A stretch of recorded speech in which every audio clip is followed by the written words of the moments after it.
Sa wakas, nasa atin na ang isa sa mga pinaka-inaabangan nyong phones na Infinix GT20 Pro. Ito yung phone na ginamit sa MPL at iba pang mga mobile gaming tournaments. Ginamit to ng mga idol natin sa ML at sa ilang araw na paggamit ko, masasabi ko na hindi sayang yung pag-aantay nyo. MediaTek Dimensity 8200 Ultimate 144Hz AMOLED display, dual speaker sound by JBL, malaking RAM, malaking storage, at malupitang gaming aesthetics na pwede nating makuha sa promo price na 13,999 pesos. Eto na ba yung gaming phone para sa'yo? Ano yung mga pros and cons? Pag-uusapan natin lahat after mong mag-subscribe. Medyo mataas yung goal namin this year na 500k subs. Pero walang imposible kung magtutulungan tayo. Like, share, subscribe, follow nyo kami sa Facebook at abang lang kayo dahil may sorpresa ulit kami para sa inyo. Okay, so pakita ko lang saglit yung unboxing dahil kakaiba at maganda yung unboxing experience dito. Kung makikita nyo, very unique yung box natin dito. May MPL logo sa likod, medyo futuristic at syempre, Infinix phone to so marami pa ring accessories na kasama. At eto na nga, ang Infinix GT20 Pro at itsura pa lang, alam mo na kaagad kung para kanino to. Cyber Mecha design ang tawag ng Infinix dito na pang gamer talaga yung itsura. Pang techy, futuristic at syempre gaming phone. So nilagyan din nila ng RGB lighting para magmukhang malakas ka kahit hindi. Medyo limited lang yung lighting effects and colors but still, nakikita kong magugustuhan din to ng mga gamers na gusto ng flashy na gaming phones. Tsaka pwede rin kasi natin tong gamitin as a notification LED. Na-appreciate ko din yung mga small details like yung beehive pattern dito sa camera module, yung turbine blades, may IP54 water and dust resistance na rin. So kahit papano, protektado rin kung sakaling matapunan ng drinks at pati na rin sa mga medyo pawisen ang kamay. At meron din tayong 3 color options, Mecha Blue, Mecha Orange, tsaka Mecha Silver. Now, bago ko i-share sa inyo yung gaming experience ko dito, pag-usapan muna natin saglit yung display. Unang-una, malaking display to. Almost 7 inches din with 1080p or Full HD Plus resolution. Sobrang nipis lang ng side bezels. Maliit lang din yung punch hole. At dahil nga AMOLED, mas immersive din kapag naglalaro tayo. Litaw na litaw talaga yung kulay, matingkad. Fully covered ang DCI-P3 color gamut. Deep black syempre, tsaka naka-Widevine L1 na rin. Kaya solid na solid din pang Netflix. Pinanood ko dito yung Top Gun Maverick. Sobrang goods. Natural skin tones, Demon Slayer, ang ganda rin. Nagpapop talaga yung colors. Comment down below kung DS fan din kayo. And also yung speakers nga pala, pasado rin sa akin for the price. Well, hindi siya yung sobrang ganda at not the best sounding speakers na nasubukan ko sa ganitong presyo. Pero okay na rin sa panonood natin, pang sound trip sa isang maliit na kwarto, at syempre pati na rin sa gaming. Peak brightness ay hanggang 1300 nits. So, visible pa rin yung screen kahit na maglaro tayo outdoors. Wag lang yung tipong sobrang init ng panahon kasi syempre, mag-iinit din yung phone natin kapag ganon. Tapos kung usapang smoothness naman, isa rin to sa mga pinaka-smooth na display na makukuha natin sa ganitong presyo dahil nga sa 144Hz na refresh rate. Now, para lang klaro, sabihin ko lang din sa inyo na hindi naman talaga natin kailangan yung ganitong kataas na refresh rate ngayon since most of the games hanggang 120 FPS lang din. Actually, yung iba sa atin hindi na mapapansin yung difference ng 144 sa 120Hz. Yung video editor natin, hindi nakikita yung difference ng 60 versus 120. Ang damay, bro. Sasagot pa yan. Kita ko yun But still, syempre, i-welcome pa rin natin yan. Magandang feature ang 144Hz. Lamang pa rin yan itong Infinix GT20 Pro kumpara sa ibang mga phones na kasing presyo. At kung malinaw yung paningin mo at nakikita mo yung smoothness sa mataas na refresh rate, sigurado akong matutuwa ka dito. At matutuwa ka rin sa performance.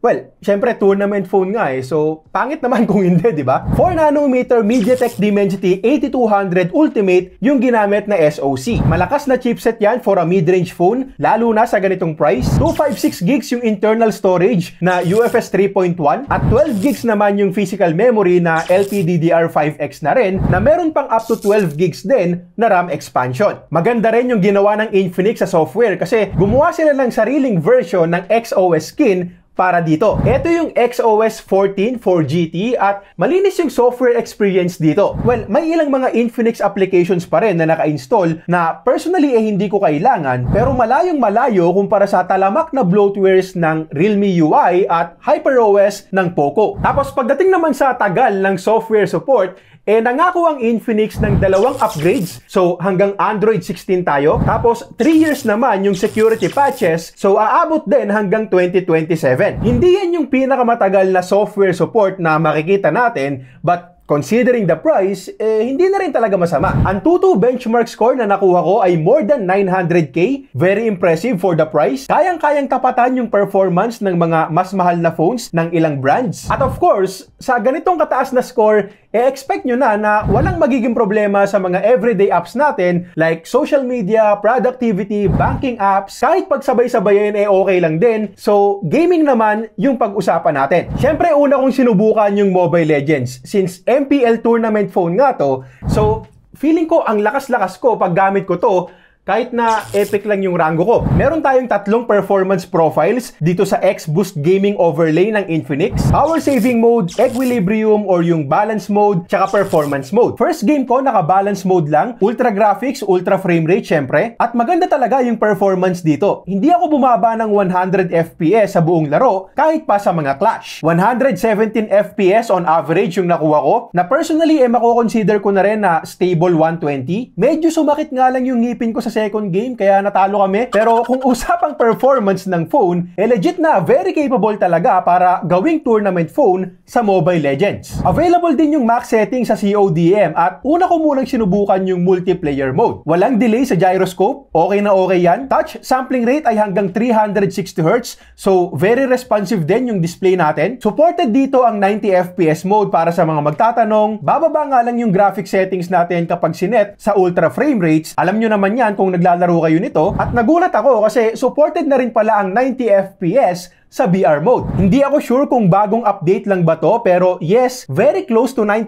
FPS din yung nakuha ko dyan on average. Tapos kung gusto mo namang i-prioritize yung graphics, pwede rin naman since almost 60 FPS din on average kapag ganon. Genshin Impact at highest settings, almost 60 FPS din on average. Frame drops pa rin paminsan-minsan syempre kapag masyado ng maraming nangyayari, but overall, smooth na smooth pa rin, very playable at nakakamangha na to para sa presyo. Syempre, tinest ko rin ang Farlight 84, kailangan nating ibaba yung graphics sa HD para lumabas yung extreme frame rate option. Sinubukan ko sa ganyang settings at most of the time, over 100 FPS talaga yung makukuha natin. So, eto rin yung mas maire-recommend kong settings para sa mga FPS gamers. Ngayon, kung gusto mo naman ng extreme graphics, malilimit lang tayo sa 40 FPS. Stable din naman sa 39 to 40 FPS, pero syempre, sa ganitong mga games, mas pinaprioritize natin dapat yung mataas na frame rates. So, mas maganda pa rin yung settings na sinabi ko kanina. Okay, so maganda yung performance. Panalong-panalo for the price.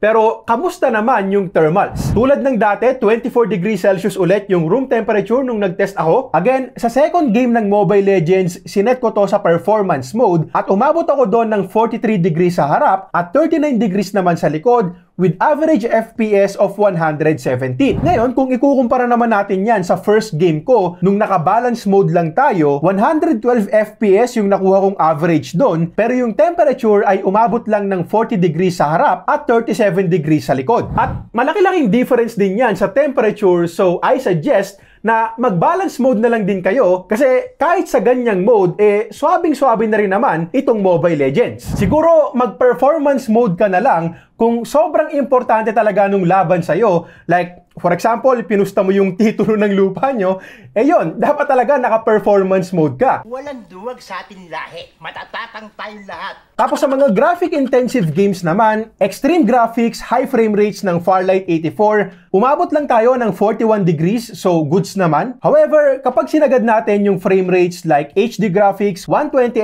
FPS mode, aabot na tayo dyan ng 45 degrees. Tapos sa 30 minutes gameplay ng Genshin, umabot din tayo ng 46 to 47 degrees. So, nag-iinit din talaga to kapag sagarang gaming na yung ginawa natin. So, I highly recommend na gumamit na lang din tayo ng mga phone coolers sa mga graphic-intensive games. Buti na lang, may libreng gaming kit ang Infinix na pag-uusapan pa natin mamaya. Bago yon, pag-usapan muna natin yung iba pang mga gaming features na nilagay ng Infinix dito. At unahin muna natin yung sinasabi nila na dedicated gaming display chip na Pixelworks X5 Turbo. Binuboost daw nito yung frame rate sa mga games using frame interpolation. para sa mas smooth na gaming experience. Bale, ang nangyayari kasi dito, nagka-calculate at nag-generate ng artificial frames itong dedicated gaming display chip natin para idagdag sa existing frames ng game at para maging mas smooth sa paningin natin. Now, hindi naman bago tong technique na to, pero usually, nakikita lang natin to sa mga TV.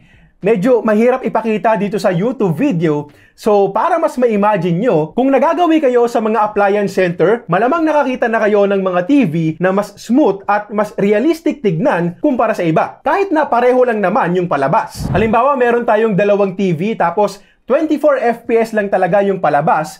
Pero dahil may frame interpolation feature yung isa, nagmumukha siyang 60 FPS o higit pa, kaya nagiging mas smooth sa paningin natin. Parang ganon yung nangyayari dito. Now, sa totoo lang, nung hindi ko pa natetest, medyo duda ako. Feeling ko gimmick lang, pero nung sinubukan ko na, legit pala talaga. Sinubukan kong i-turn on yan sa highest settings, 60 FPS limit ng Genshin. At kung mapapansin nyo dito sa FPS counter, ginawa niyang 40 FPS yung limit ng game. Pero definitely more than 40, more than 60 FPS yung nakikita ko dahil smooth talaga. Hindi ko masasabi yung eksaktong frame rates na nakikita ko kasi ang kaya lang basahin ng FPS counter natin ay yung mismong FPS na generate ng CPU and GPU or ng Dimensity 8200 Ultimate. Hindi na detect yung artificial frames ng display chip. So para makita nyo, eto na lang yung slow motion video comparison kapag naka-on at naka-off yung ultra frame rate feature. Dito makikita nyo na mas smooth or mas dire-diretso yung paggalaw ng target kahit pa pareho lang namang 60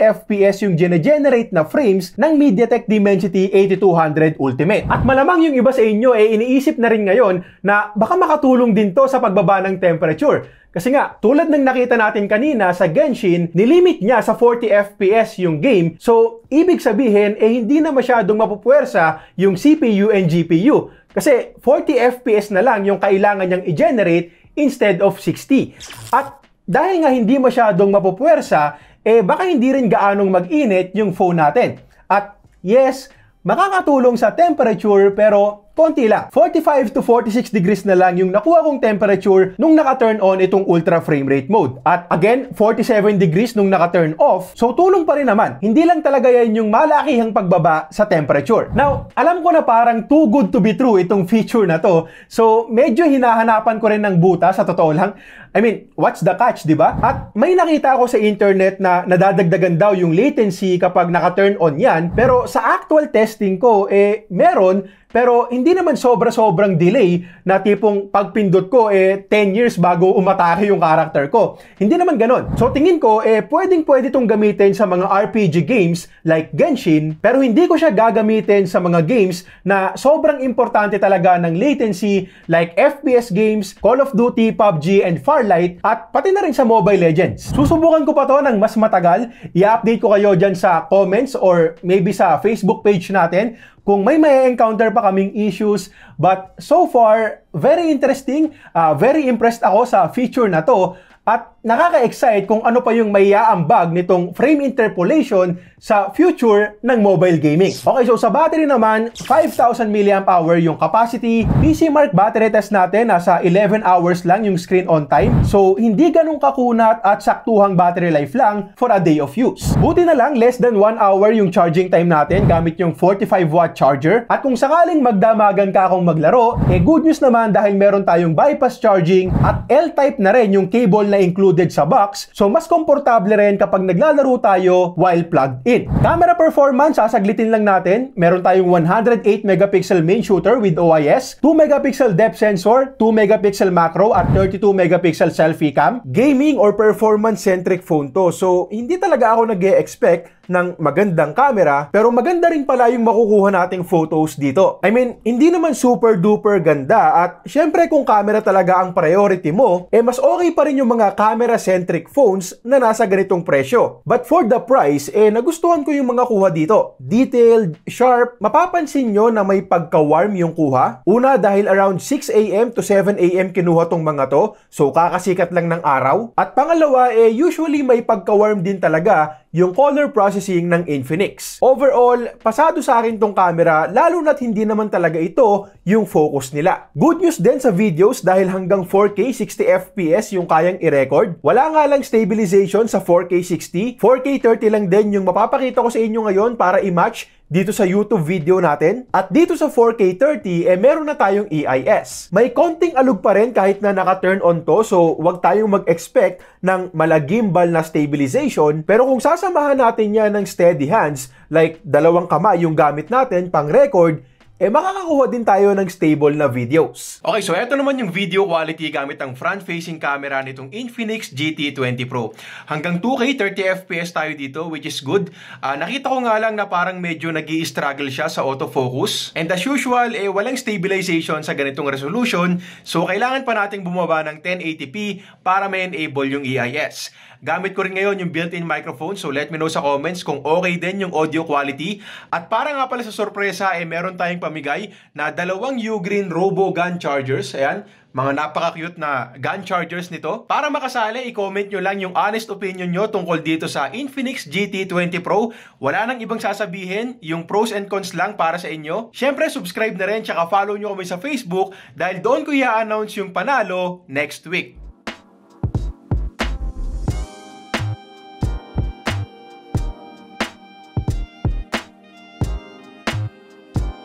Other features bago tayo magtapos, haptic feedback is good for the price. Wag lang mag-expect ng mala flagship na haptics, of course. Fingerprint scanner, very fast and very accurate. Naka Wi-Fi 6 na rin, so okay na okay din yung speeds na nakuha namin. At meron na ring IR sensor pang control ng mga appliances natin. Okay, so pwede na nating mabili itong Infinix GT20 Pro simula June 13. 15,999 ang SRP, pero syempre may promo price ulit ang Infinix. So, for a limited time, pwede na lang natin itong makuha for just 13,999 pesos. At yung mga unang makakabili ay makakakuha pa ng Infinix Gaming Kit na may lamang phone cooler, case at finger sleeves. Pros and cons, tapos balikan natin yung price. Para sa mga bagay na nagustuhan ko dito, syempre yung gaming performance. Malakas talaga siya for the price, tapos ang dami rin nilang nilagay na features na magugustuhan at magagamit ng mga gamers. Yung display, solid din for both gaming and watching videos. Yung speakers, hindi sobrang ganda pero okay na rin. Malaki yung RAM, malaki yung storage, mabilis mag-charge. Battery life is not the best out there pero hindi na rin masama. Yung camera, again, hindi naman super ganda pero better than expected para sa isang gaming phone. Yung malinis na software, big plus din para sa akin. At feeling ko marami rin talagang maiengganyo dito